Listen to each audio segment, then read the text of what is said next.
செய்ய போகிற ரெசிபி என்னென்னா முருங்கைப்பூ முட்டை பொரியலுங்க. அதுக்கு தேவையான பொருட்கள்லாம் இந்த அளவில் பூ கிடச்சா எடுத்துக்கோங்க. உங்களுக்கு எவ்வளோ கிடைக்குதோ அவ்வளோ எடுத்துக்கோங்க. இந்த அளவில் பூவு ஒரு 2 முட்டையோ 3 முட்டையோ உங்கள் இஷ்டத்துக்கு போட்டுக்கோங்க. அப்புறம் சின்ன வெங்காயம் இது ரொம்ப முக்கியமானது. சின்ன வெங்காயம் தாங்க சேர்க்கணும், கொஞ்சம் நிறையா சேர்க்கணுங்க. அடுத்து கொஞ்சோண்டு மிளகு பொடி, அடுத்து கொஞ்சம் 2 பச்சை மிளகா. மிளகு இருக்கிறனால நம்ம பச்சை மிளகா கம்மி பண்ணிக்கலாம். 2 பச்சை மிளகாங்க. அடுத்து கொஞ்சம் சோம்பு பொடிங்க. அடுத்து கருவேப்பிலைங்க. அடுத்து மஞ்சத்தூடுங்க. அடுத்து ரெடி பண்ணிடலாங்களா? அது தமிழ் கிரிக்குங்க.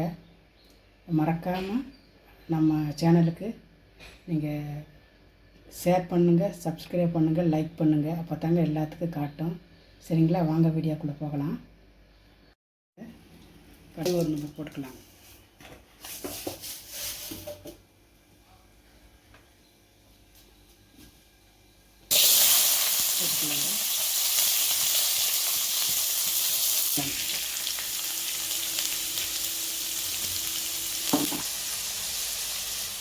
வெந்ததுக்கப்புறம் காவாசி வெந்ததுக்கப்புறம் பூ போட்டுக்கலாங்க.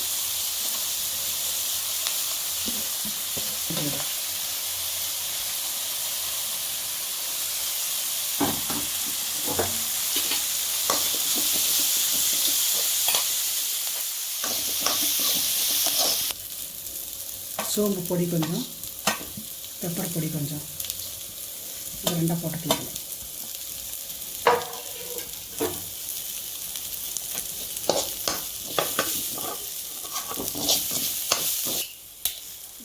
உடச்சி வச்சுக்கலாங்க.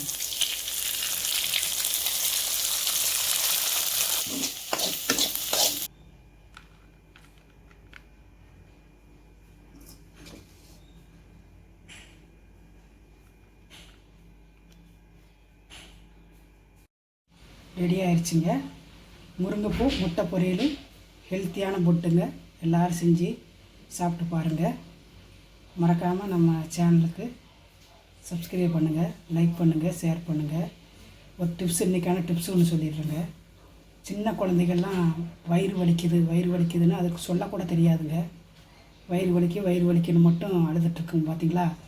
நீங்கள் எங்கே ஓட வேண்டாம், ஆட வேண்டாங்க. கொஞ்சோண்டு எண்ணெயை தேங்காய் எண்ணெயை கையில் ஊற்றி நல்லா அப்படி சூடு வர நல்லா தேய்ங்க. நல்லா தேய்ச்சி அடி வயிற்றில் மசாஜ் பண்ணுங்க.